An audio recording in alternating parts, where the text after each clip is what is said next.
Muy buenos días, amigos. Qué gusto que nos acompañe en República. En esta ocasión tenemos una entrevista especial. Vamos a hablar un poco sobre el trabajo de la Sala de lo Constitucional, del trabajo de la Corte Suprema de Justicia, que es de mucho interés para la ciudadanía, y es un gusto para mí pues que nos acompañe en esta entrevista especial al magistrado Rodolfo González, magistrado de la Sala de lo Constitucional de la Corte Suprema de Justicia. Buen día. Gracias por recibirnos en su despacho, magistrado. Al contrario, Carlos, es un gusto poder acompañarle en su gustado programa. Gracias por estar con nosotros en esta oportunidad. Tenemos varios temas que desarrollar. Ya está por finalizar la magistratura que está usted al frente dentro de la Sala de lo Constitucional, dentro de la Corte Suprema de Justicia. Y uno de los temas con el cual quisiera iniciar es, próximamente la Corte Suprema revisará 5 casos de funcionarios o exfuncionarios que la sección de probidad realizó o revisó expedientes e identificó ciertos hallazgos en sus declaraciones patrimoniales. Estas personas tuvieron plazos adicionales para entregar elementos de descargo y ese periodo pues ha finalizado. Las 5 personas me refiero a Guillermo Gallegos, Ana Vilma de Escobar, Cifrido Reyes, Óscar Ortiz y Nayib Bukele. Y me gustaría iniciar con esto, magistrado González. ¿Por qué plazos tan prolongados en algunos casos? Por ejemplo, para el actual presidente de la Asamblea Legislativa, 90 días de plazo adicional, y uno se puede preguntar, bueno, ¿por qué un tiempo tan extenso para brindar información o pruebas de descargo en función de las indagaciones que ha hecho la sección de probidad de la Corte Suprema de Justicia, magistrado?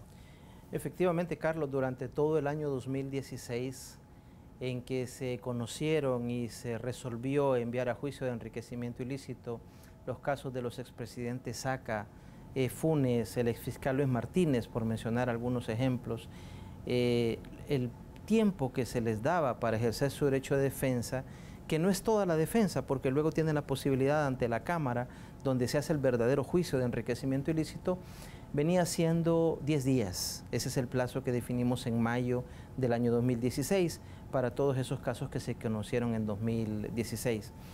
El año pasado, a mediados del año, algunos funcionarios, como por ejemplo el presidente actual de la Asamblea Legislativa, alegó que él es alguien que está en el ejercicio de un cargo en la presidencia de uno de los 3 órganos fundamentales del Estado y que no tenía suficiente tiempo para hacer los trámites en los bancos, pidiendo el soporte documental de algunas de las transacciones que aparecían observadas en el informe preliminar de probidad, sí, que 10 días hábiles no le iban a alcanzar, y él pidió 90 días, la ex vicepresidenta de Escobar pidió 60 días, el vicepresidente en el cargo actualmente en funciones, Óscar Ortiz, pidió 30 días, y hubo un cierto debate en Corte Plena de si tenía justificación o no, por una mayoría, en la cual yo no concurrí con mi voto, pero por una mayoría en el Pleno de la Corte, 8 de 15 magistrados estuvieron de acuerdo en ampliar los plazos.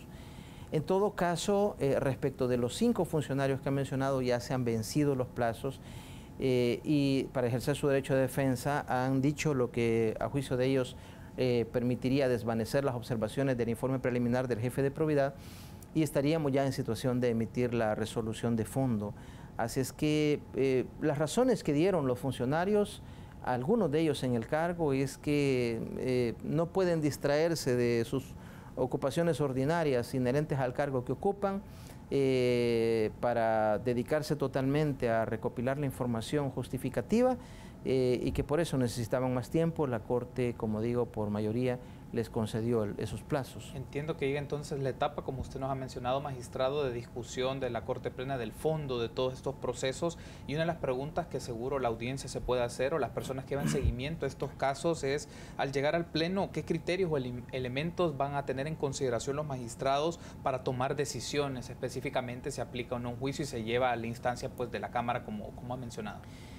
Ya se resolvieron más de 10 casos, 12 casos, y eso nos permite más o menos percibir cómo está pensando el Pleno de la Corte en los casos donde ha ordenado juicios de enriquecimiento ilícito. Por ejemplo, en los casos que se ha enviado a las cámaras para juicio de enriquecimiento ilícito, el hecho de que algunos exfuncionarios o funcionarios actuales, pero que se les empieza a investigar por cargos que ya dejaron de ocupar, para tomar en cuenta la declaración de toma de posesión y de cese de funciones. Algunos funcionarios, por ejemplo, hicieron compra de inmuebles de vehículos, viajes de turismo, hicieron pagos de tarjetas, movimientos en sus cuentas bancarias, sin que al momento de hacer esas compras o hacer esos gastos se advirtiera el origen del dinero. Sí. No es que para comprar un vehículo o un inmueble hicieron un retiro de alguna cuenta que tuvieran en el banco, hubieran recibido una herencia, hubieran ganado algún sorteo de la lotería o algo, simplemente se advierte el gasto y no se advierte el ingreso. En algunos casos, recuerdo el del expresidente Funes, dijo, bueno, es que yo omití mencionar que tuve disponibilidad de dinero porque tuvo 2 personas que me hicieron préstamo de dinero en efectivo y ahora traigo el documento que justifica eso. Documentos hechos en papel simple, sin garantías, etcétera. La Corte no le dio validez a esos documentos y consideró que era un juicio de enriquecimiento ilícito, que procedía un juicio de enriquecimiento ilícito. Por otro lado, hemos tenido un cierto debate con estos 5 casos últimos sobre cuánto tiempo posterior a que cesa en el cargo se va a continuar investigando. Al expresidente Funes se le investigó un tiempo después y en otros casos han pedido que se investigue hasta el último día del cargo y que el ingreso que perciben después ya es de actividades privadas. Hay un artículo de la Constitución que sirve de base para todas estas actuaciones de la Corte, que es el 240, que dice que hay que investigar el enriquecimiento a que hubiere dado lugar el cargo. A mi juicio, y a eso le doy mi opinión personal porque no es lo que pensamos los 15 magistrados de la Corte, pero a mi juicio no se refiere solo a lo que en derecho penal le llamamos delito de peculado. Peculado es tomar un bien o un dinero que es del Estado y embolsárselo, tomarlo para provecho propio. Ese es el delito de peculado, pero delitos contra la hacienda pública en el mismo Código Penal hay otros. Hay negociaciones ilícitas, por ejemplo, hay cohecho, hay otro tipo de actuaciones que a mi juicio sí se puede considerar enriquecimiento a que dado lugar el cargo. Entonces, estamos ahora con estos casos que estamos hablando del nivel de relevancia de una ex vicepresidenta y el actual vicepresidente de la República. Estamos hablando de un expresidente y el actual presidente de la Asamblea y el alcalde de San Salvador.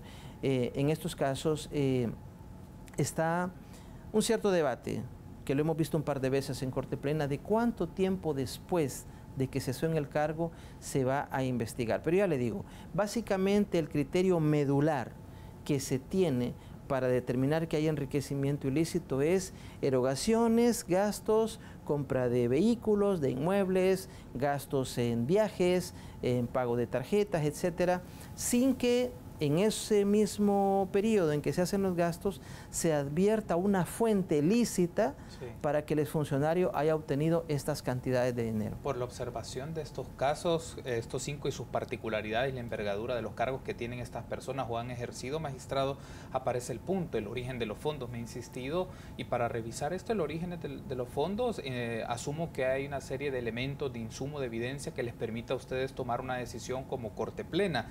¿Qué tipo de insumos son estos? ¿A qué me refiero en particular? El origen de los fondos, hay transferencias obviamente que los bancos respaldan, pero se puede preguntar, ¿esta transferencia proviene de qué fuente, de qué persona o de qué tipo de actividad económica? Y eso permite presumir o por lo menos ir construyendo el proceso en el cual el financiamiento está llegando a estos personajes.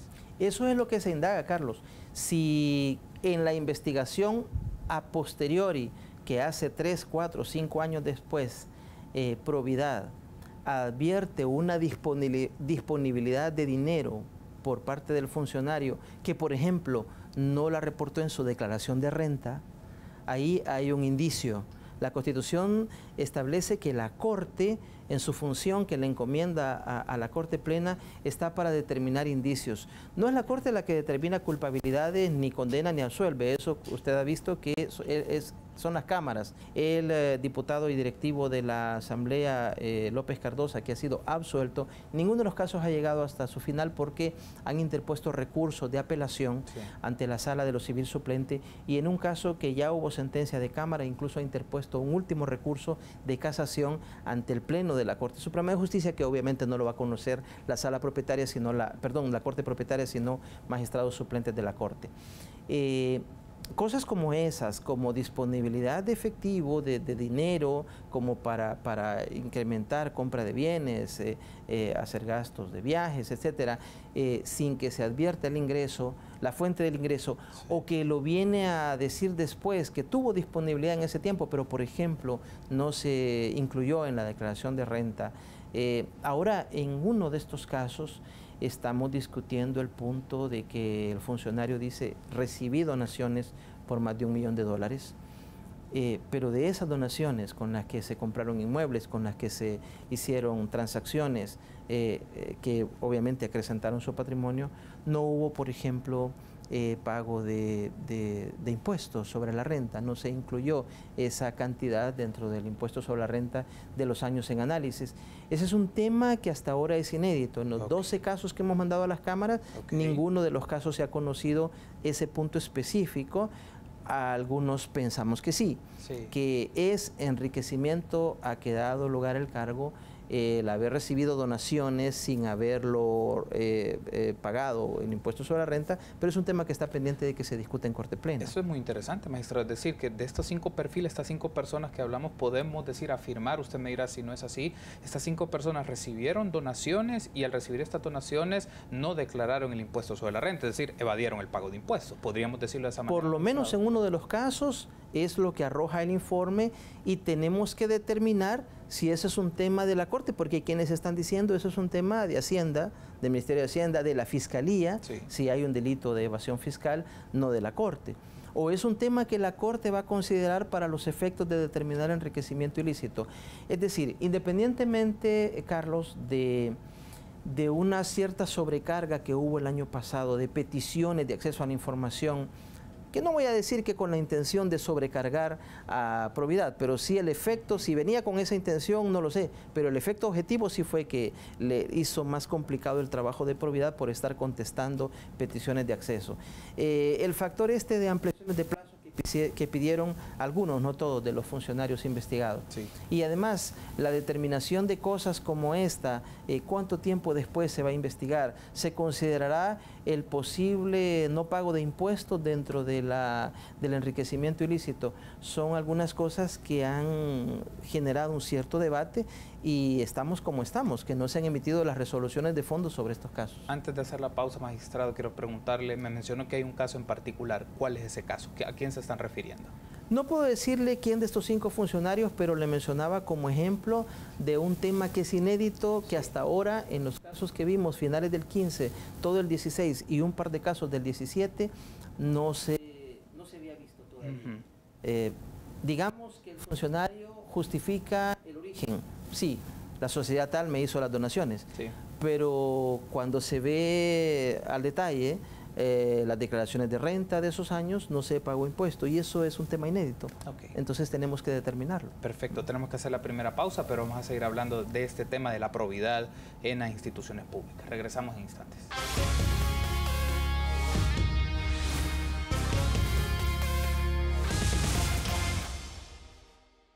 Gracias por continuar junto a nosotros en República. Continuamos platicando con el magistrado Rodolfo González de la Sala de lo Constitucional, miembro de la Corte Suprema de Justicia.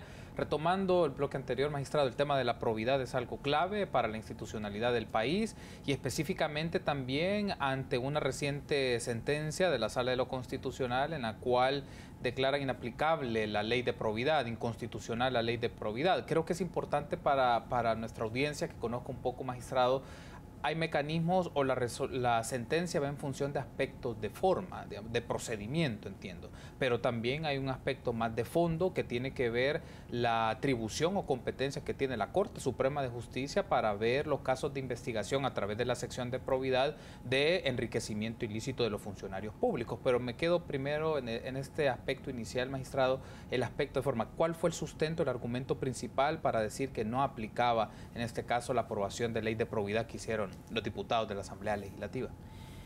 Efectivamente, Carlos, tenemos una ley de enriquecimiento ilícito de funcionarios y empleados públicos que data de 1959, que estuvo ahí sin que tuviera vida por más de medio siglo y que recién empezó a utilizarse en el último tercio del año 2015 para empezar a investigar y hacer la llamada auditoría, el examen de las declaraciones de toma de posesión y cese de funciones de varios funcionarios. Y así es como hemos mandado varios a juicio de enriquecimiento ilícito. Efectivamente, toda ley es revisable, a veces leyes mucho más recientes, de hace 10 años, uno advierte con la práctica, con la vivencia cotidiana de la aplicación de la ley, la necesidad de reformarla.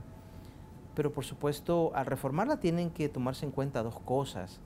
Primero, respetar las reglas de procedimiento. De entrada, quién tiene la iniciativa para reformar esta ley, y luego también cuestiones ya de contenido relativas a si la ley va a mejorar la institucionalidad, va a hacer los procedimientos con mayor capacidad de detectar corrupción o no. En este caso, las dos demandas alegaban cuestiones formales y de contenido, pero como lo formal es previo a determinar posibles violaciones de contenido, pues examinamos el tema de la iniciativa de ley y llegamos a la conclusión que cuando la Constitución dice que la Corte tiene exclusiva iniciativa de ley en cuestiones relativas al órgano judicial, hay que ver en todo el resto de la Constitución qué cosas le encomienda la Constitución a la Corte. La Corte tiene el tema de la administración de la carrera judicial conjuntamente con el CNJ, tiene también el tema del control de abogados y notarios y el Instituto de Medicina Legal, y tiene también, por Constitución, la Corte tiene también encomendado el tema de probidad. Por tanto, la iniciativa, esa es la conclusión a la que llegamos de la ley, solo podía haber provenido de la Corte y la dieron diputados. Ahora que se ha declarado inconstitucional por vicio formal, por un error formal de procedimiento, es lógico preguntarse qué viene después. Pues hay que hacer una nueva ley que se dé a iniciativa de la Corte, pero tomando en cuenta una serie de elementos. Entre encomendarle el tema a una sala de 3 magistrados y a un pleno de 15, hay que valorar cosas como la colegialidad. La colegialidad en cuanto a un debate, por supuesto que un debate entre 15 es mucho más intenso y mucho más rico que una decisión de solo 3. Aunque es cierto que por ser más numeroso el número de los que más grande, el total de los magistrados que intervenimos en el debate, pues esto puede hacerlo más lento. Eso es cierto. También hay que tomar en cuenta cosas como la posible interrelación de procesos que pueden ir paralelos. El juicio de enriquecimiento ilícito, que en realidad es civil, el funcionario es condenado a pagar una multa, se le inhabilita por 10 años para ocupar cargos públicos y es obligado a restituir al Estado, al fisco, aquella cantidad que se logre determinar que fue enriquecimiento sin causa justa, sin ilícito. Pero eso puede ir paralelo con una vía penal, por un delito de lavado, por un delito de negociaciones ilícitas, lo que sea, y además puede ir paralelo a la acción de extinción de dominio, que se refiere a quitarle los bienes que pueden ser consecuencia de actividades ilícitas. Entonces, eso tiene que ser tomado en cuenta. Por supuesto que ahora quien tiene que elaborar el proyecto de ley es la Corte. Justamente. Y dar iniciativa de ley. Y yo espero que la Corte, todavía en los meses que vamos a integrar nosotros la Corte, ojalá que empiece el debate de tomar los insumos que ha hecho algunas organizaciones de la sociedad civil que han trabajado ya borradores de leyes, y enriquecerlos, si usted quiere, con insumos que puedan provenir de la práctica y dar la iniciativa correspondiente. Eso me llama mucho la atención, magistrado, porque sería entonces que una configuración de un anteproyecto de ley de probidad va a ser diseñada, discutida dentro del órgano judicial, dentro de la Corte Suprema de Justicia, para ser más específicos. Uno de los aspectos, casi siempre la audiencia, quizás los amigos lo pueden asociar, de que esto se da más en asamblea legislativa, que reciben a personas de diferentes ámbitos, organizaciones, le dan audiencia a grupos, gente que quiere ser parte. En el caso de la Corte Suprema de Justicia implicaría también abrir el pleno, por decirlo de esta manera, de la Corte para tener los puntos, apreciaciones, valoraciones o propuestas de diferentes organizaciones de diferentes ámbitos sobre este tema, porque se abre la puerta, lo interpreto de esta manera, magistrado, usted me dirá su reflexión sobre esto, pero a que diferentes expresiones de la sociedad también quieran participar en este debate y que genere una deliberación, que genere un tiempo, pero también puntos de encuentro en algunos casos diferenciados a nivel institucional o hasta del marco de interpretación de una ley de estas características? No es imprescindible hacer todo este debate porque uno podría decir, ¿para qué duplicar esfuerzos de hacer este tipo de consultas para el solo efecto de dar iniciativa? Sí. Si luego la Asamblea en el seno de la comisión respectiva o el Pleno va a escuchar. Pero hay buenas prácticas en el tema de la aprobación de la ley. Usted puede aprobar una ley siguiendo simplemente los pasos formales, de formar una comisión, discutir aquí con criterio puramente técnico, sin que nadie más se entere y luego dar simplemente la iniciativa. Se ha cumplido con el requisito formal y como usted apuntaba, pues con la idea de que el debate se haga en el seno del órgano legislativo, pero también puede ser que cuando el órgano ejecutivo da iniciativa, el presidente por medio de sus ministros o la Corte, también haya este nivel de debate, escuchar opiniones, etcétera, que en todo caso es para efecto de un borrador, de un proyecto. Sí. La versión definitiva de la ley es la que la aprobarán los diputados según sus competencias constitucionales. Pero es de tanta importancia el tema del combate a la corrupción, el fortalecimiento de la institucionalidad en el país. Y hay que decirlo con todas sus letras, el combate a la corrupción, a la evasión, el combate al enriquecimiento ilícito, a la delincuencia organizada vinculada con actos de corrupción, es de tanta importancia, es un lastre que afecta gravemente el funcionamiento de nuestro país, en el que justifica que nos involucremos todos y que el debate sea lo más amplio posible, justamente para acertar con hacer una ley que esté a la altura de las circunstancias. Hemos hecho lo que se ha podido con la ley de 1959. Yo menciono, Carlos, siempre esto. La ley de procedimientos constitucionales, que es la que rige a la sala, sí, con la cual tramitamos las inconstitucionalidades, los amparos, el habeas corpus, es de 1960. Solo lleva un año de diferencia con la ley de enriquecimiento ilícito. Y usted tiene una ley de 1959 y una de 1960 y puede ver lo que se ha hecho con estas leyes de hace 70 años casi. Por supuesto que ambas leyes son susceptibles de reforma, pero tal vez si usted ha visto que 2, 3, si incluimos al expresidente Flores, que aunque cuando se resolvió ya había fallecido, se envió a la Fiscalía para que si considerara pertinente ejerciera la acción de extinción de dominio y la Fiscalía la ejerció. Con esta ley se ha procesado al expresidente Saca, Flores y Funes. Se ha procesado al fiscal general, expresidente de la Corte Suprema de Justicia, a alcaldes, a diputados, a presidentes de autónomas. Por supuesto, se podría hacer mucho más con una nueva ley de enriquecimiento ilícito o de probidad. Se podría hacer muchas más cosas con una nueva ley procesal constitucional, pero mientras tanto trabajamos con lo que tenemos y se ha hecho algo, ¿no? Me mencionaba un aspecto relevante que quiero aprovechar para ampliarlo, magistrado. Mencionó que hay ciertos borradores o ciertos insumos que pueden tener en consideración la Corte para dar la iniciativa de ley en el caso de una ley de probidad. ¿A qué tipo de borradores se está refiriendo? ¿De qué tipo de organización? Es decir, como que pueden ser la base o por lo menos un insumo, lo voy a poner en estos términos, de la discusión en la Corte Plena. Entiendo que hay un grupo que aglutina a organizaciones de la sociedad civil. Ahora mismo de memoria no puedo decirle quiénes lo integran, pero sí sé que hay un grupo donde hay organizaciones de sociedad civil que puede ampliarse, que puede involucrar a más organizaciones todavía, a universidades, a grupos que tienen interés en el tema de la transparencia, del combate a la corrupción, que ya han trabajado, que incluso habían trabajado ya un documento que en parte fue tomado en cuenta por la Asamblea en diciembre de 2015 para esta ley que declaramos inconstitucional. Entonces, los documentos ahí están. No tiene que ser necesariamente ese, se puede enriquecer, sí, se puede trabajar otras iniciativas que provengan de universidades, de organizaciones, de asociaciones, de todo tipo. El tema es de tanto interés que, como digo, me parece que justifica que haya un involucramiento más amplio que simplemente el proceso formal en sede de la Corte para dar iniciativa de ley o el procedimiento de deliberación de los diputados y aprobación y sanción presidencial.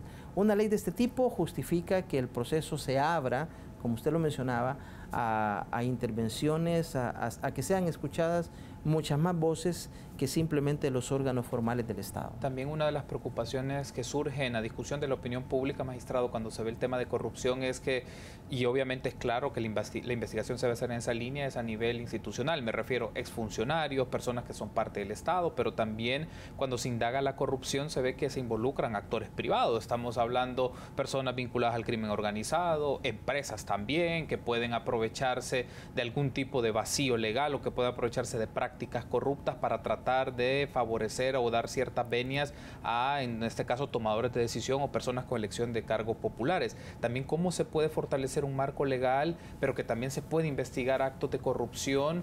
Por ejemplo, uno de los que se me viene a la mente es personas que pueden utilizar paraísos fiscales y la utilizan para triangular y darle fondo a partidos políticos. Entonces, ¿cómo se puede ver ese tema también dentro de una ley así, magistrado?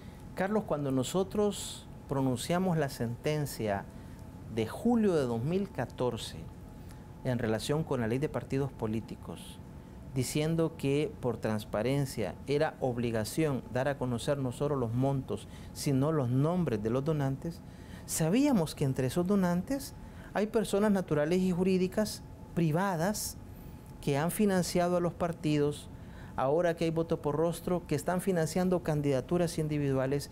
Y dígame usted si no es de interés público saber quién financió la campaña, y eso no se necesita ser un experto o tener un gran aparato de investigación para determinar si una particular, como digo, persona natural o jurídica, que patrocinó la campaña de un diputado, luego recibió una especie de pago del favor, dando iniciativas a proyectos de ley que no son de interés nacional, sino de interés particular, estrictamente de un sector de la economía o ideológico o del tipo que sea. Recién la semana pasada, la Sala de lo Contencioso Administrativo de la Corte notificó una resolución de noviembre que dio en seguimiento de una sentencia nuestra de revocar una admisión y suspensión que había dado de un proceso contencioso que promovió el ministro de Hacienda alegando secreto fiscal para no dar a conocer el tema de los donantes. Ahora está a la vista saber, y ese es un componente importantísimo. Son varios países, pero con los graves problemas que tenemos de debilidad institucional en Triángulo Norte, uno de los factores puede tener que ver con financiamiento de la política. Entonces, ahí tiene usted un ejemplo.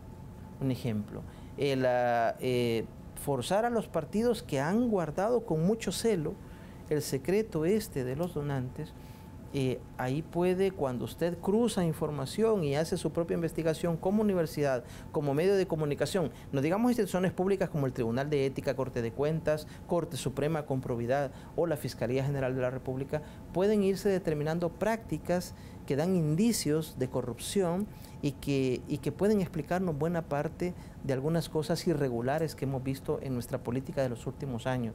Ahí hay un componente importante y experiencias que se pueden capitalizar para una reforma legal, como también lo hacemos nosotros para nuestra jurisprudencia de la Sala de lo Constitucional. Perfecto, tenemos que hacer una pausa, vamos a seguir ampliando estos temas al regresar.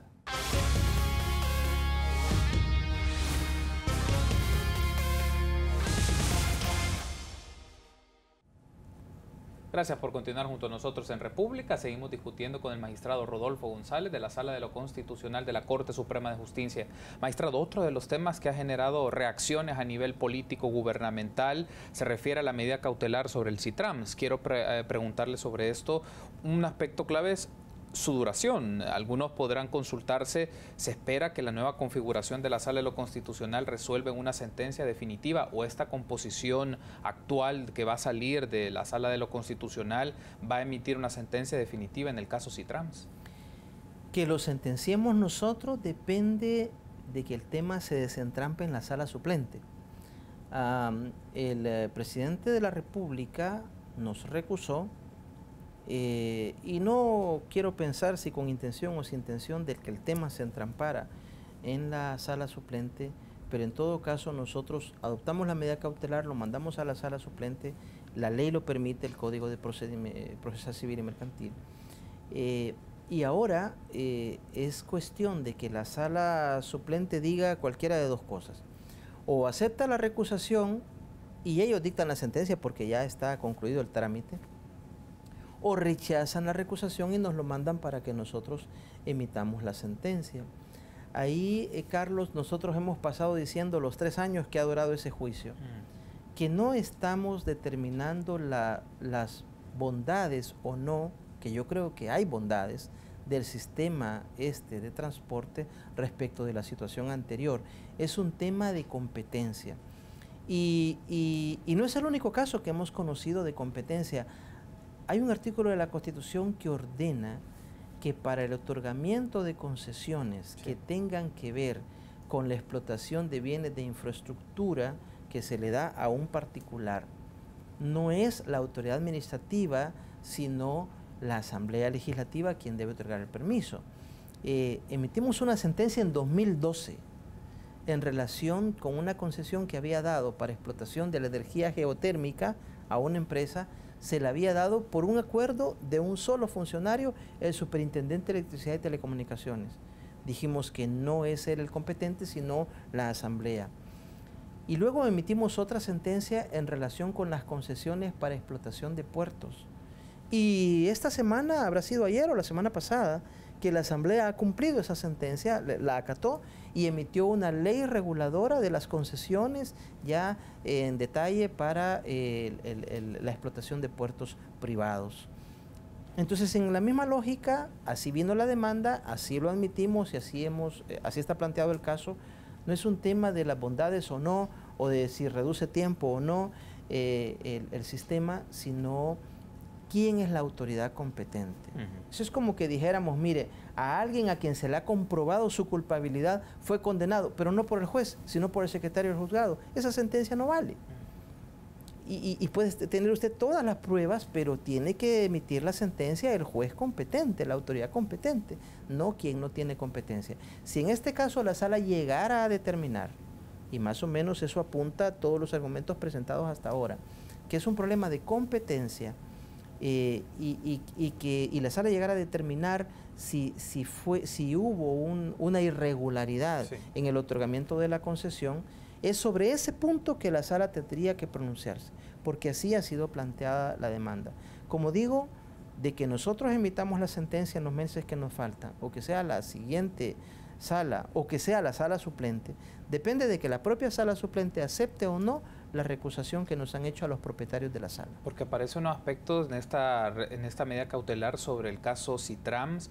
En un artículo de opinión, Rubén Zamora en El Faro publicó un aspecto sobre que me llama mucho la atención, que decía, bueno, lo más adecuado, lo más sensato, tratando de parafrasear un poco la idea de ese artículo, es un asunto de verlo como fue un error en el tema de competencias por un asunto de concesión y que mejor se puede declarar inconstitucional y que se haga un procedimiento. El asunto es acá, la implicación que ha derivado, y luego de que esta medida cautelar se hace efectiva, magistrado, también valoraron ustedes como magistrados dentro de la Sala Constitucional la implicación que esto ha tenido, porque también un aspecto crítico es, se ha afectado, por ejemplo, a un colectivo importante de miles de personas que utilizan el transporte versus el transporte más individual, los vehículos. Entonces, y esto ha significado una dificultad para un proyecto de transporte público que va a transitar por diferentes puntos de la ciudad, y sobre todo que el gobierno tiene proyecciones de un segundo tramo, y porque hay un acuerdo y hay estudios también con el Banco Interamericano de Desarrollo. Entonces eso también puede afectar un poco ya en el desarrollo de las medidas de políticas de transporte público.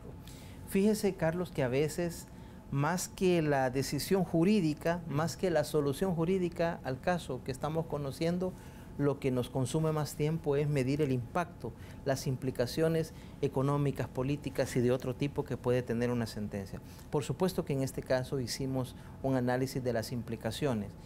El Estado tiene encomendada por la Constitución y por las leyes algunas tareas, algunos cometidos vinculados con la protección al medio ambiente, con la seguridad del tráfico, con la protección desde la salud mental y otro tipo de garantizar la conectividad entre los distintos sectores de la ciudad, etcétera, etcétera. Y por supuesto que adoptará las medidas que considere pertinentes. Vuelvo al punto. lo que no puede, y eso es muy frecuente en el discurso político en el país, es, bueno, lo que quiero es alcanzar el objetivo, no importa el medio. Cuando la Constitución o la ley regula un medio, pudiéramos decir, mire, la ley de probidad, supóngase que hubiéramos llegado a la conclusión, es una ley genial, está muy bien hecha.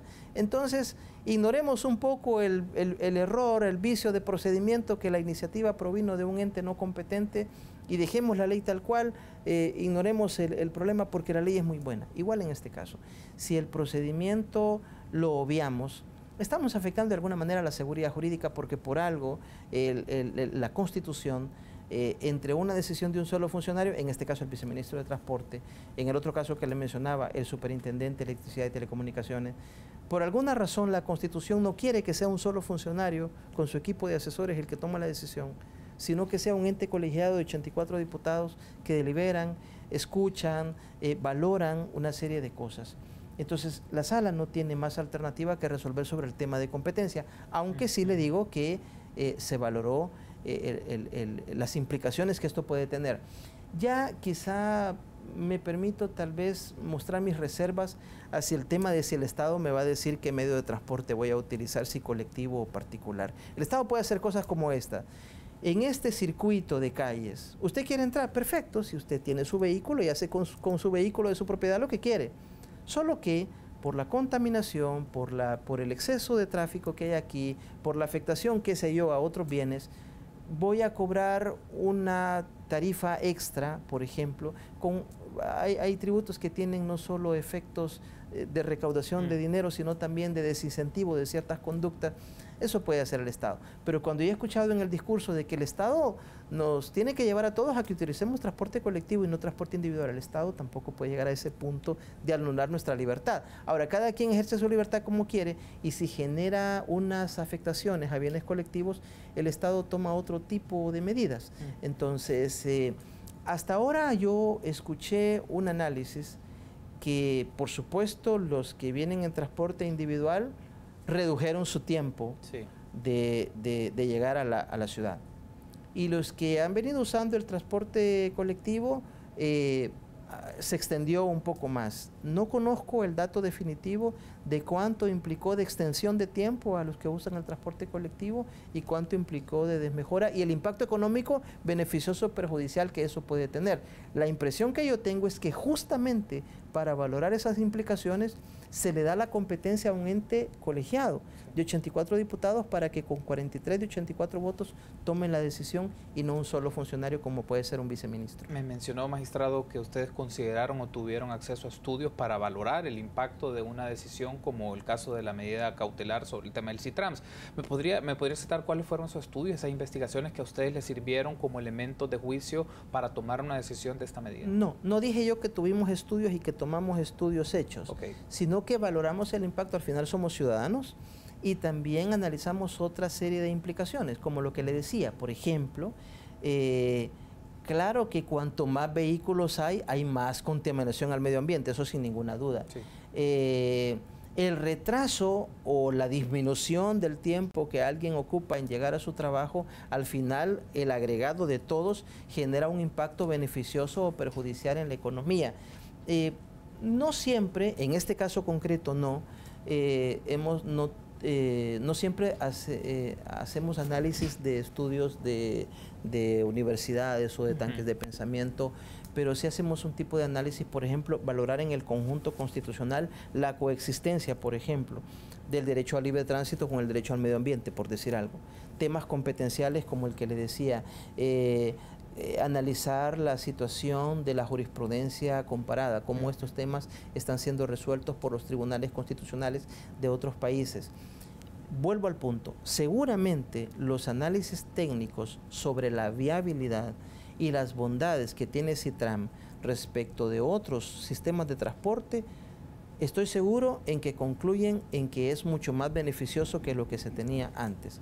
El tema, y eso nos amarra de alguna manera el tema tal como es planteado en la demanda ante la sala, el tema que se ha planteado es un tema competencial y es lo que hemos analizado. Otro de los temas que me gustaría aprovechar para consultarle, magistrado González, es, bueno, hay una sentencia, la 163-2013 de junio del 2014, en donde hay una mención muy particular sobre no haber ocupado cargos en 2 periodos presidenciales anteriores, es decir, 10 años de separación temporal para aquellas personas que aspiren a candidaturas. Y esto se menciona dentro del cuerpo de esta sentencia. Este periodo aplica a ministros, viceministros, presidentes de autónomas, director de la Policía Nacional Civil, por un tema de vicio de candidatura. Mi pregunta en específico es, magistrado, bajo esta interpretación de esta sentencia, ¿Gerson Martínez podría ser inscrito como candidato a la presidencia o no? Esta pregunta, Carlos, me la han hecho quizás más que en público, privadamente un montón de veces en estos años, y le doy la explicación que he dado a un montón de gente que me ha preguntado. Esa sentencia es una sentencia de casi 40 páginas que se refiere en concreto al expresidente de la República, Elías Antonio Saca, y que giraba alrededor de una interpretación puntual. El que no puede inscribirse como candidato es el que haya sido presidente en el periodo anterior, sí, o en el periodo anterior al ejercicio de la presidencia o al momento en que se inscribe, porque el expresidente Saca había sido presidente del periodo anterior, no al que iba a entrar a ejercer 2014-2019, sino al periodo anterior en que se está inscribiendo. Él había sido 2004-2009 y se está inscribiendo 2013. Ese era el tema. Y en las consideraciones, en algunas sentencias, sobre todo cuando es muy extensa, hay quienes hacen una distinción entre las razones fundamentales, los fundamentos del fallo, y otras consideraciones colaterales que se hacen. Son 2 líneas en una sentencia de casi 40 páginas en que se hace referencia a que el impedimento de que quien ha estado en el cargo no pueda correr obedece a que el que está en el cargo, un presidente convoca conferencia de prensa o a cadena nacional cuando quiere, sí, tiene presencia en los medios y corre con cierta ventaja respecto del que viene de la sociedad civil. Las 2 líneas de esa sentencia dicen la misma razón que llevan en la Constitución a impedir que el presidente se postule, aplica también a quienes han sido ministros, y siempre que no renuncien al cargo, porque si renuncian ya no se benefician, digamos, de esa situación de ventaja. Creo yo que esas 2 líneas de la sentencia se sacaron de contexto y han llevado por más de un año a decir que el señor Gerson Martínez, y antes se decía también del canciller Hugo Martínez, que no podían correr. La verdad es que sobre el tema de ministros, que incluso habiendo renunciado, si tienen o no impedimento, la sala no se ha pronunciado. La sentencia esa que usted menciona se refería al expresidente de la República, y en las observaciones colaterales que se hacen y consideraciones para el fallo se menciona que la misma razón del presidente es la que tienen los ministros, de que no se benefician de estar en el cargo, inaugurando obras, teniendo presencia, y que por eso la Constitución también a los ministros les impide si ellos no renuncian. Si renuncian en el periodo anterior, un tiempo antes de entrar al cargo, no hay problema, pero la sala no se ha pronunciado. Es decir, que en este caso no tendrían problemas, no estarían inhabilitados. Lo planteo por el escenario que puede venir un ciudadano e interpone un recurso ante la sala, apelando un poco a una interpretación de la sentencia 163-2003, y puede decir en este caso, pues puede ser el actual, bueno, que ya no es ministro de Obras Públicas, o el vicepresidente que quisieran aspirar a este punto. Digamos, no tendrían ningún obstáculo constitucional, ningún obstáculo legal para correr o ser inscritos por sus partidos políticos. A este día, y con el dato objetivo de esa sentencia de 2014, no hay un impedimento con esa sentencia, porque esa sentencia no se refería a ministros, sino al presidente de la República. Como usted dice, otro caso que se planteara pudiera dar lugar a hacer este tipo de consideraciones, pero a este día y a esta hora, con ese precedente, la sala no ha dicho que hay un impedimento para los que fueron ministros del periodo anterior. Perfecto. Tenemos que hacer una pausa, seguimos discutiendo esos temas.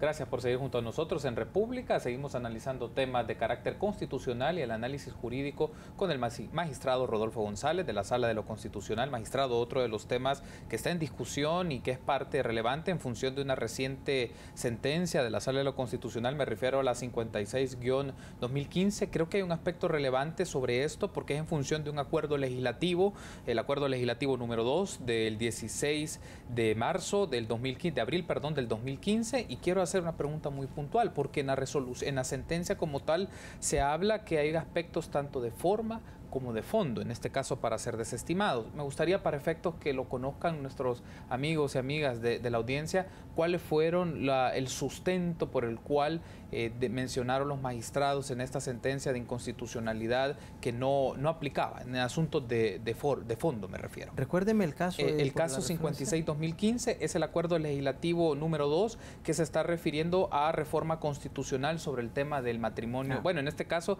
que no puede ser el matrimonio entre dos personas del mismo sexo. Ok.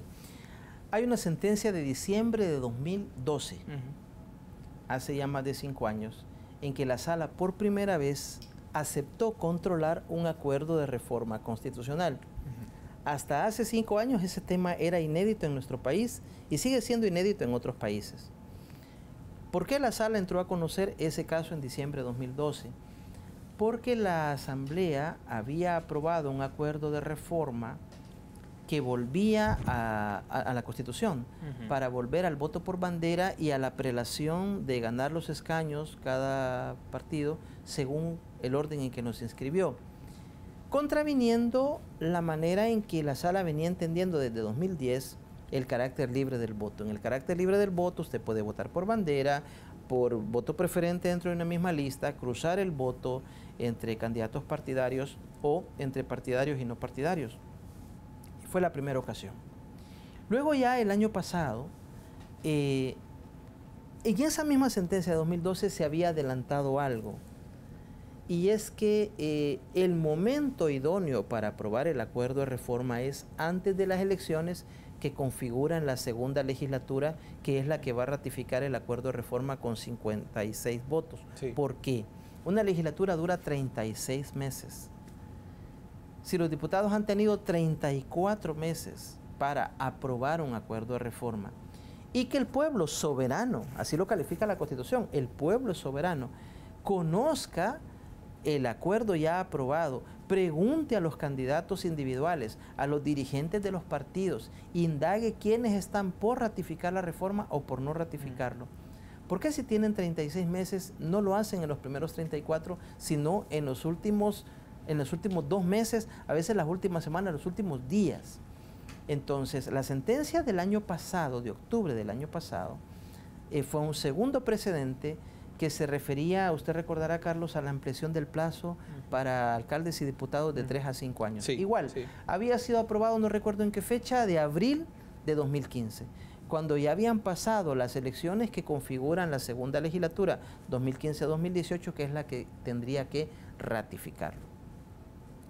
Entonces luego nos encontramos con estas otras demandas referidas a este otro acuerdo de reforma, que pretendía modificar los artículos 32, 33 y 34 de la Constitución para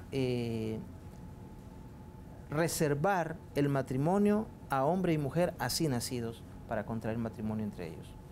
Lo mismo, un tema de tantas implicaciones, no solo jurídicas, en relación con el derecho de igualdad, sino también, o si usted quiere verlo del otro lado, la defensa del modelo tradicional de familia, como le llaman algunos, sino también con implicaciones morales, con implicaciones sociales, de inclusión o exclusión de ciertos sectores, etcétera. Una reforma constitucional de tal envergadura no puede ser aprobada sin la adecuada deliberación y discusión. Esto va, Carlos, en la lógica de toda nuestra jurisprudencia, donde hemos intentado mejorar la calidad de nuestra democracia representativa. Es cierto, los diputados representan al pueblo, pero no puede entender usted esta representatividad al punto de que el representante no oiga al representado. En este caso, como en cualquier reforma constitucional, ahora se está hablando de crear un tribunal constitucional fuera del órgano judicial, se está hablando de cambiar la forma de elección de los magistrados de la Corte, que sea por voto popular, se está hablando de reconocer derechos de los afrodescendientes. Bueno, se habla de muchos temas de reforma constitucional que son todos igualmente importantes, por algo se pone en la ley primaria del país. No puede ser que la decisión se adopte cuando el pueblo soberano ya no tiene la capacidad de incidir configurando la segunda legislatura, que es la que va a ratificar el acuerdo de reforma. En la sentencia de octubre del año pasado, y creo que lo repetimos en esta resolución de este año, decimos que las elecciones legislativas que se dan entre el acuerdo de reforma y la ratificación del acuerdo de reforma, que ya le dan vida a la reforma constitucional, tienen un carácter referendario, como si fueran referéndum. No es exactamente un referéndum, pero hacen las veces de un referéndum porque ahí el pueblo tiene la posibilidad de pronunciarse. Tal vez no en todo el país, tal vez no en todo el territorio nacional ni en todos los segmentos poblacionales, pero habrá algún segmento de la población en algunas partes del país, Carlos, que pueden interesarse ahora con las herramientas que permiten las redes sociales, las tecnologías de la información, bueno, o las vías tradicionales de un meeting o de participar en un foro donde hay candidatos. Usted puede preguntarle al candidato, conociendo el acuerdo de reforma que ya está aprobado. Mire, candidato X, mire, secretario del partido Y, sí. ¿Usted está de acuerdo en que la siguiente legislatura a la que usted pretende pertenecer o que va a tener un grupo parlamentario que representa, que está vinculado con este partido, usted está de acuerdo por ratificar el acuerdo de reforma? ¿Usted está por dar sus votos? Si el candidato le dice que sí y usted piensa que esa reforma es inconveniente, pues usted orienta su voto según las posiciones que van sentando los candidatos, pero usted tiene la posibilidad de incidir con su voto en la configuración de la segunda legislatura. Aparece un aspecto, magistrado, en este tema por las características del tema, la complejidad del mismo y las reacciones a nivel político, a nivel de organizaciones sociales.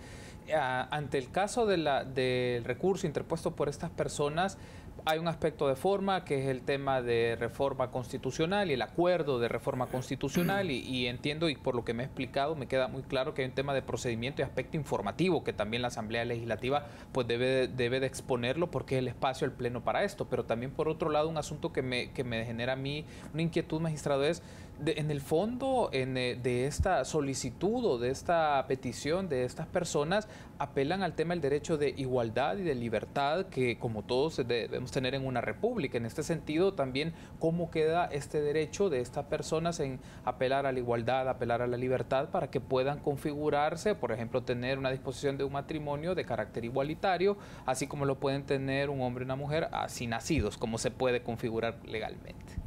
Bueno, en el caso que usted me mencionaba inicialmente de esta resolución, nos hemos limitado al aspecto de forma. Hay dos demandas en el que sí piden que la sala se pronuncie sobre el tema de fondo. Una inconstitucionalidad por omisión, en que estaría incurriendo a juicio del demandante la Asamblea por no permitir en el Código de Familia que también puedan contraer matrimonio personas del mismo sexo. Aquí hay, Carlos, y le mencionaba hace un momento lo que los abogados y jueces le llamamos jurisprudencia comparada. ¿Cómo esto está en otros países? Hay distintas alternativas. Hay quienes dicen, un tema como este es un tema propio para que el propio pueblo, de forma soberana, en un referéndum específico, referéndum donde la papeleta, ¿está usted de acuerdo en tal tema? Diga sí o diga no. Esa es una vía, digamos, de consulta directa al pueblo. Otra por la vía de los representantes en el órgano legislativo, claro, con la debida información al pueblo y a los ciudadanos, sientan posición antes de la elección, no después. Los candidatos, los partidos, los que pretenden formar grupo parlamentario, los candidatos no partidarios, sientan posición y el pueblo orienta su voto según la posición que han sentado cada uno de los candidatos, digamos. Serán los representantes los que van a tomar la decisión. Y hay otra alternativa que también se ha hecho en algunos países, que es la justicia constitucional. Porque hay una forma de ver la justicia constitucional como protección de minorías. En la democracia, por definición, se hace lo que decide la mayoría. Y hay minorías que pueden quedar excluidas y que pueden verse ante el riesgo de que la mayoría se les imponga y lleve de encuentro, digamos, sus derechos, afectando su igualdad, por ejemplo. No se ha decidido en el país sobre el tema específico cuál es la vía idónea. La sala, al entrar a conocer este caso de las dos demandas, donde ya se le pide que se resuelva sobre el fondo, la posible vulneración a la igualdad y el derecho que tendrían las personas del mismo sexo contra el matrimonio, tiene una vía de hacerlo por la vía de la jurisprudencia. Pero le digo que también está la vía, y a eso apuntamos en esta sentencia, se quiere hacer por los mecanismos de la democracia representativa. Los 84 diputados de una legislatura adoptan el acuerdo de reforma. Y la siguiente lo hace con mayoría de 2/3 lo ratifica, esto no puede ser aprobando el acuerdo después de las elecciones, que se haga ya. Y entiendo que algunos candidatos y partidos están ya sentando posición, que lo hagan. Los ciudadanos que consideran que una posición como el acuerdo que se estaba tomando es excluyente, afecta a la igualdad, perjudica el derecho legítimo que creen que pueden tener otras personas y que por eso se está afectando, pues van a orientar su voto dependiendo de las posiciones que vayan sentando los candidatos y partidos. Y eso es una vía que no está cerrada, al contrario, se ha intentado darle un espacio mayor a la simple representatividad, que sea un tema debatido, discutido, como debe ser en una democracia deliberativa. Ese puede ser justamente un elemento, la discusión ante el Pleno, ante la ciudadanía sobre esto, aunque también por otro lado, tomando referencias, usted me corregirá, magistrado, en el caso de Estados Unidos, o que puede provenir de la Corte Suprema, y puede venir desde esa línea una resolución o un fallo, una sentencia aplicado en este tema como en otros temas, por ejemplo, en despenalización del aborto, matrimonio igualitario. Usted se puede preguntar, bajo una concepción de república, la Corte Suprema o la máxima instancia jurisdiccional puede emitir una sentencia y aplicarlo. ¿Por qué no en el caso de este país se puede hacer también a través de esa vía? Sí, la sala con las demandas que están, ese sería un camino. Aunque como le digo, no es el único. Si usted ve ciertos estados en Estados Unidos, algunos países o algunos en la región, México, Colombia, en Costa Rica, en algunos países de nuestro entorno, se han ensayado las distintas alternativas. Uno, que el garante de los derechos constitucionales, y entre ellos está la igualdad, el tribunal, corte o sala constitucional emite un pronunciamiento, bueno, ya veremos, ahí hay dos demandas al respecto.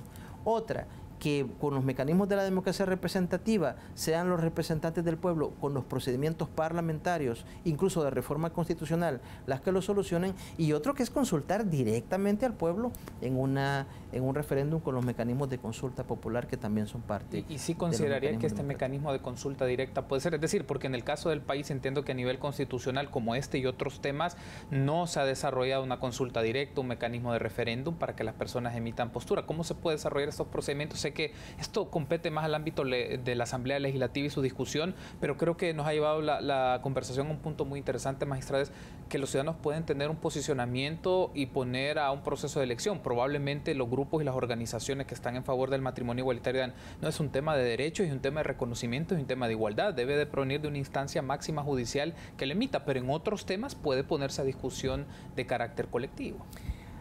Es cierto, es un tema político del Tribunal Supremo Electoral, diríamos, que es el que convoca una consulta popular, pero también tiene que ver con una incidencia constitucional porque tiene que ver con la interpretación de la Constitución. El artículo de la Constitución que reconoce el derecho al sufragio dice que comprende, además del derecho a votar en las elecciones legislativas, municipales, presidenciales, también comprende el derecho a participar en la consulta popular establecida en esta Constitución. Hay quienes hacen una interpretación restrictiva del 89 de la Constitución y es el único caso donde aparece mencionada consulta, que es para efectos de integración centroamericana. Pero hay otros que piensan que no es el único caso, que la democracia no solo se ejerce para efectos de decidir si nos fusionamos con Guatemala y Honduras en una república federal de Centroamérica, sino que hay otros temas igual o más importantes que ese, donde el pueblo debería ser consultado. Por eso le digo, al analizar cómo funciona, esto no está escrito en piedra, y al analizar cómo funciona en otros países, se han ensayado como las 3 vías, ¿no? Con la resolución que inicialmente hablábamos en este segmento de que una reforma que cerrara el espacio no puede hacerse sin el adecuado debate, estamos apuntando a una de las 3 vías que puede ser el mecanismo parlamentario por la vía de la democracia representativa. Hay 2 demandas, le decía, que abren la puerta, digamos, a la posibilidad de que sea la instancia que interpreta la Constitución y protege los derechos, que es la Sala de lo Constitucional, la que puede emitir un pronunciamiento. Están las 2 demandas. Y está la vía de una consulta que yo no sé si es la más adecuada interpretación de la Constitución, esa que se refiere solo a temas de integración centroamericana. Y entonces cuando uno ve el escenario, digamos, de la región, se han ensayado las 3 vías, tratando de mejorar los mecanismos de respeto a los derechos, en el que todas las voces sean escuchadas, y es cierto, se hace lo que decide la mayoría, pero con respeto de minorías, en eso consiste la democracia. Perfecto, magistrado, tenemos que hacer una pausa, regresamos al último bloque de la entrevista.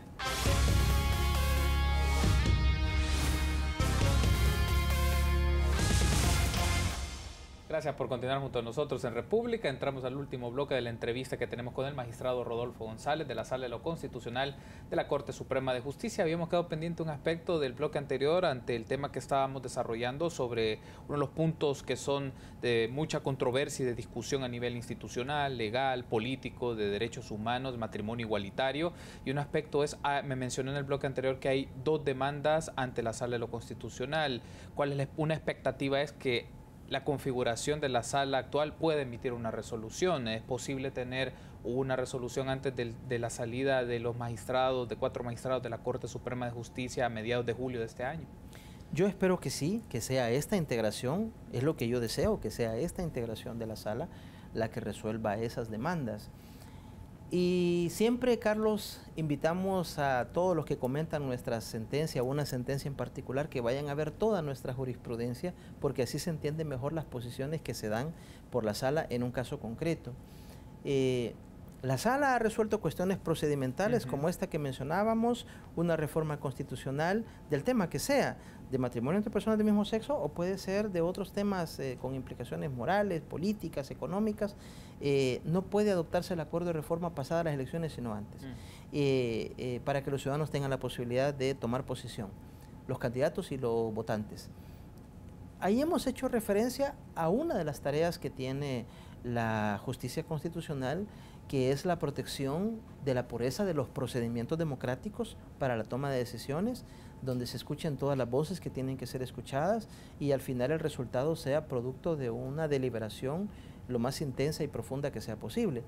Pero uno como ciudadano o como abogado, a la vista de toda la jurisprudencia que ha sustentado esta sala desde 2009, también puede ver que la sala se ha pronunciado en temas sustantivos de valores materiales en relación con derechos fundamentales y con algunos mecanismos de la democracia para que no sea excluyente, para que no violente derechos de sectores o de ciertos individuos.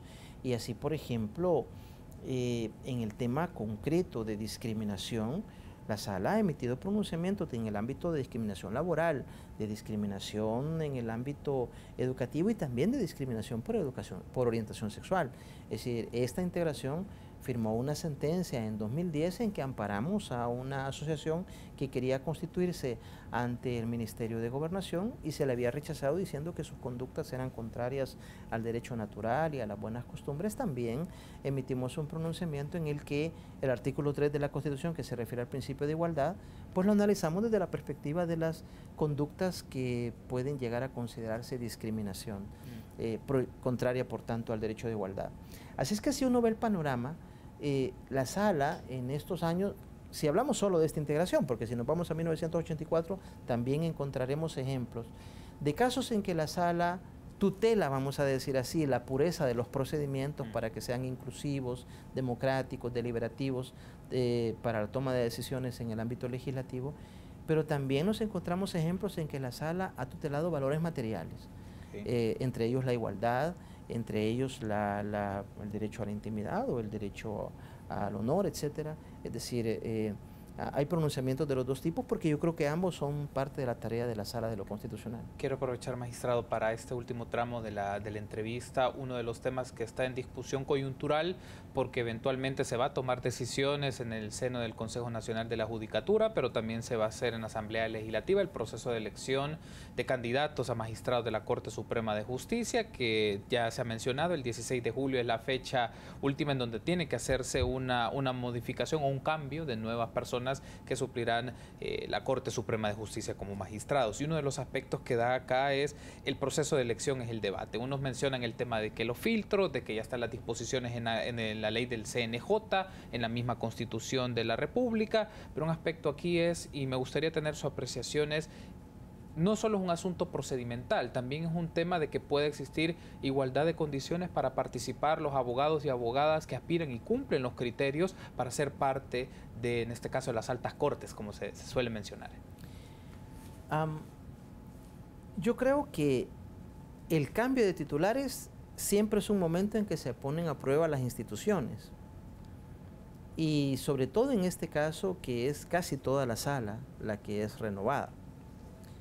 Pero también, Carlos, hay que decir que las instituciones son una cosa como etérea intangible y encarnan en los titulares. ¿Y qué se espera de alguien que tiene la responsabilidad de tutelar los valores procedimentales y sustantivos de una democracia, como estábamos hablando hace un minuto?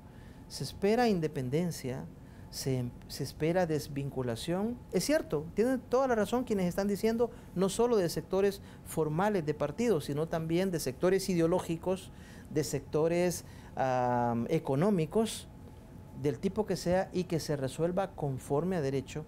Pero es importante conocer la perspectiva, la visión que tiene.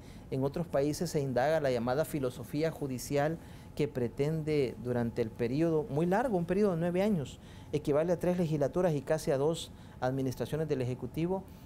Quien va a estar en la sala de lo constitucional tiene que evidenciar, tener una visión de Estado apegada a derecho y desvinculada de cualquier otro tipo de intereses. Sobre todo, Carlos, porque aquí en la Corte y en la sala de lo constitucional más confluyen choques de intereses y de visiones de mundo.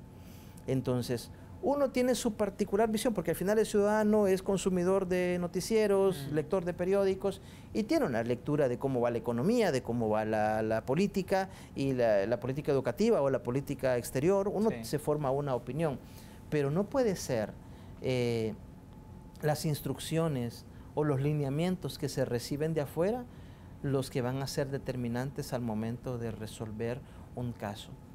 Y si bien hay igualdad de oportunidades, también es importante hacer referencia al perfil y a quién se le va a entregar tanto poder jurisdiccional. La sala ha tenido este poder jurisdiccional todo el tiempo.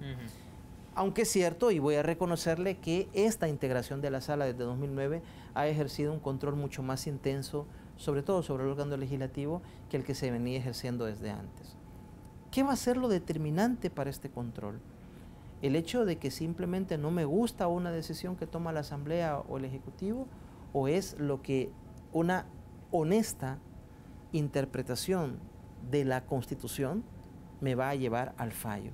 Eso es lo determinante, y yo creo que por eso me da mucha satisfacción que ya no solo es el gremio de abogados y las universidades quienes se están interesando en el tema, sino otros sectores no necesariamente del ámbito jurídico, justamente porque se ha tomado conciencia de la importancia que la sala como actor político de primerísimo nivel ocupa en un régimen republicano, democrático. Y una de las preocupaciones también, magistrado, usted lo ha mencionado, es que no existan presiones, o más bien presiones de intereses de carácter corporativo, de carácter empresarial. Se ha mencionado mucho, y en las discusiones del Centro de Estudios Jurídicos, de las asociaciones de abogados, bueno, tuve la oportunidad de discutir con el presidente de la FEDAES y también del presidente del Centro de Estudios Jurídicos sobre este tema. Se centran mucho en el carácter partidario, digamos, de acuerdo, pero hay un tema que también a veces pasa desapercibido, que la discusión no se lleva a un nivel tan profundo, magistrado, es las presiones de carácter empresarial que pueden tener. Y lo consulto así directamente: ¿usted dentro de su ejercicio no recibió presiones empresariales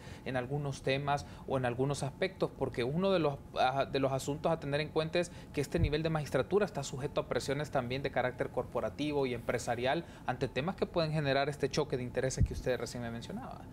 Carlos, nosotros hemos tenido tanto pronunciamientos corporativos en páginas de los periódicos, como personas que vienen a gritarnos aquí enfrente de la sala de votaciones cuando estamos discutiendo los casos.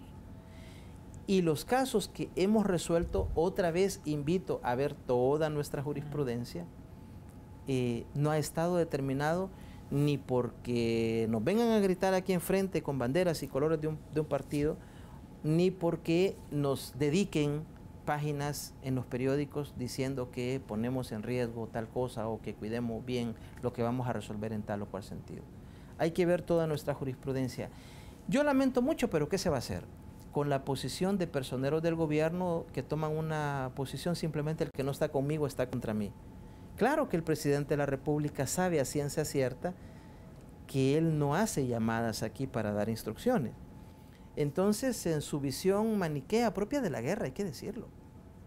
Si él se imagina, si los magistrados de la sala no toman mis llamadas para recibir instrucciones, entonces las reciben de los otros. Puedo decir al presidente de la República o a los diputados del FMLN en la Asamblea que no recibimos instrucciones, ni de ellos, ni de otras personas. Yo no recibo instrucciones de la universidad de la que me gradué, de las universidades donde enseño, de la asociación de abogados a la que pertenezco. Ahí están las decisiones, las sentencias discutidas. Cuando alguno no está de acuerdo con algo, hace su voto particular donde expone las razones extra que no fueron consideradas por la mayoría para llegar a esta decisión. Hace su voto disidente diciendo que no acompañé esta decisión porque creo que está equivocada en estas y estas razones, y ese es el rol de un tribunal. Es, como digo, muy lamentable la posición política de querer desvirtuar a la justicia constitucional poniéndole viñetas contrarias. Hasta ahora, todas las veces que se ha dicho por parte de personeros del Ejecutivo y del grupo parlamentario del mismo partido en la Asamblea, que nosotros actuamos a favor de tal partido o de tal grupo empresarial, lo mencionan, pero no dan elementos de juicio, más bien la jurisprudencia los desmiente. Le voy a mencionar un par de ejemplos. Vino una demanda contra la ley de medicamentos, sí, en que se alegaban otra vez una cuestión competencial. En la Constitución está creado el Consejo Superior de Salud Pública y a él le correspondería ser como la cabeza máxima de la política en el país, este componente de la política de salud que se refiere al tema de medicamentos.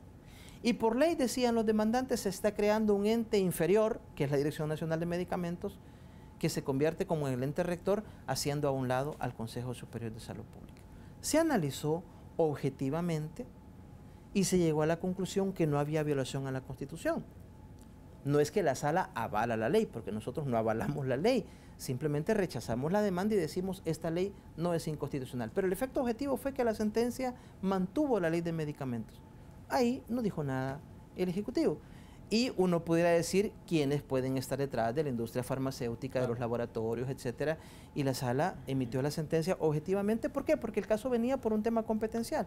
Ni dijimos que bien que bajan los precios de los medicamentos, aunque sí se ha visto una baja de precios de medicamentos. El tema era, se vieron las competencias del Consejo Superior de Salud Pública al crear una dirección de medicamentos. Llegamos a la conclusión que no. Y la ley, que es parte del proyecto de este Ejecutivo, pues se mantiene.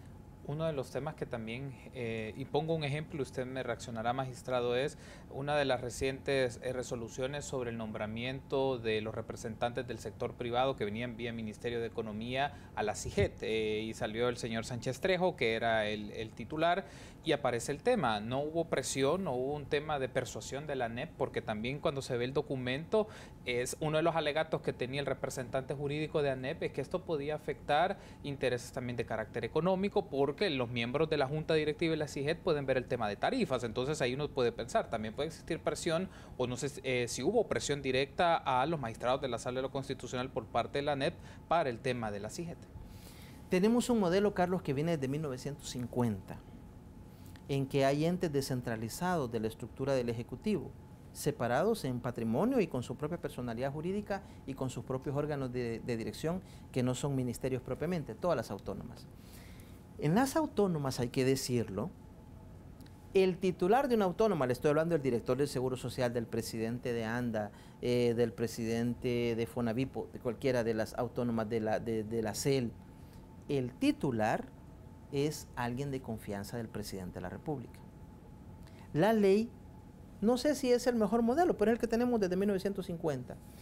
En unos consejos de administración o consejos directivos, en cada ley cambia el nombre, le da representación al sector laboral y al sector privado. De hecho, lo indagan los televidentes y lo van a encontrar. En 2012, el expresidente Funes intentó cortar de un día para otro a todos los representantes del sector privado en los consejos directivos, creo que de 14 o de 15 autónomas. Todas estas personas vinieron y la ampararon, y la amparamos, y nosotros decíamos, sería exactamente igual, como si un presidente de Arena, de derecha, dijera, no son de mi confianza los representantes del sector laboral, los voy a quitar y voy a poner a gente que me genere confianza. No son de confianza del presidente, eso lo formaliza el nombramiento. Ellos vienen del sector privado. Si en el ámbito del sector privado, por lo menos así se plantea en la demanda, da indicios de un procedimiento irregular, usted le pregunta a cualquier abogado o cualquier particular, ¿cuánto tiempo se tarda en inscribir una asociación? Cuando se nos trae en la documentación anexa a la demanda, que fueron 60 asociaciones aprobadas en un periodo de días, por lo menos para efecto de admitir una demanda de adoptar medida cautelar, sí nos pareció que había indicios de una irregularidad. Y como le digo, en este caso, igual que en el del 2012, hace 5 años, se refería a los representantes del sector privado en estos consejos de administración de las autónomas. Sería exactamente igual si otro presidente de un signo político diferente quisiera cortar de tajo a todos los representantes del sector laboral. ¿Por qué? Porque es el diseño que tenemos en todas las autónomas. Hay un titular, la cabeza visible de la autónoma, que es de confianza del presidente. El presidente pudiera hoy cesar al presidente de ANDA y decirnos que el nuevo presidente de ANDA es tal. Pudiera cambiar el director de seguro de un día para otro, ningún problema. Con los representantes de los sectores no son de confianza del presidente, sino que vienen conforme a procedimientos reglados que garantizan la representatividad de los distintos sectores. Para efecto de admisión de esa demanda, con la documentación que la analizamos, y la demanda vino en diciembre, la resolvimos segunda semana y de tercera semana de enero, cuando analizamos la documentación, vimos que había elementos que daban apariencia, no hemos emitido la sentencia de fondo, de posibles irregularidades en ese procedimiento, y es lo que nos llevó a resolver en el sentido. Claro, es medida cautelar y que luego puede eventualmente darse una sentencia definitiva. Sí, en el momento. así es. Después de escuchar a las partes. Después de escuchar a las partes. Tengo que cerrar la entrevista, pero solo le pregunto este último aspecto, magistrado. ¿Qué pasaría luego del 16 de julio que todavía no se han seleccionado magistrados? Puede ser un escenario dentro de las posibilidades en la Asamblea Legislativa de no tener los magistrados que van a llegar a la Sala de lo Constitucional. ¿Qué pasaría en este caso? ¿Asumen suplentes? ¿Puede quedarse un escenario donde se muevan magistrados de otras salas a que cubran a la Sala de lo Constitucional? ¿Qué puede ocurrir? Los dos escenarios que usted menciona son imposibles. No hay suficientes suplentes de la sala, solo hay un suplente y un propietario que son los que quedan. 4 propietarios y 4 suplentes entramos en 2009 con un periodo de 9 años. Sí. Traslado de otras salas a la Constitucional, ya dijimos nosotros en nuestra jurisprudencia, por una razón no de opinión, sino de interpretación de la Constitución. Los 15 magistrados de la Corte somos electos por la Asamblea con 2/3 de los votos para ser magistrados de Corte. Los 5 de la sala, propietarios, y los 5 suplentes somos designados por la Asamblea. Si un magistrado de la Corte se va a trasladar de la sala a lo civil a la contencioso administrativo, lo decide un acuerdo de Corte Plena. Corte Plena designa. Pero los de la Sala de lo Constitucional somos electos magistrados de la Corte y designados a la sala por la Asamblea con mayoría calificada de 2/3. Eso no sucede con el resto de magistrados. Entonces, está complicado. Lo de suplentes no hay suplentes, ni siquiera una mayoría mínima de 3 para resolver un amparo o un habeas corpus. El traslado, se viene diciendo en nuestra jurisprudencia que es inconstitucional, lo dijimos en 2012, y lo que todos esperamos como ciudadanos es que la Asamblea elija bien y elija en tiempo. La nueva legislatura que se instala el 1 de mayo, tiene todo mayo, junio, hasta el 15 de julio, tiene 2 meses y medio, tiempo suficiente, porque casi siempre lo que dicen los diputados es, no crea usted que es fácil ponerse de acuerdo, eso es cierto. Quiero agradecerle, magistrado González, por habernos recibido en su despacho y tener este espacio de entrevista. Hemos abordado diferentes temas y espero que podamos tener una última entrevista antes de su salida dentro de la Sala de lo Constitucional o luego seguir analizando los temas de carácter jurídico constitucional de nuestra República. Gracias por habernos acompañado, magistrado. Siempre es un gusto, Carlos. Muchas gracias. Y a ustedes, amigos, gracias por habernos acompañado en República. Será una próxima entrevista.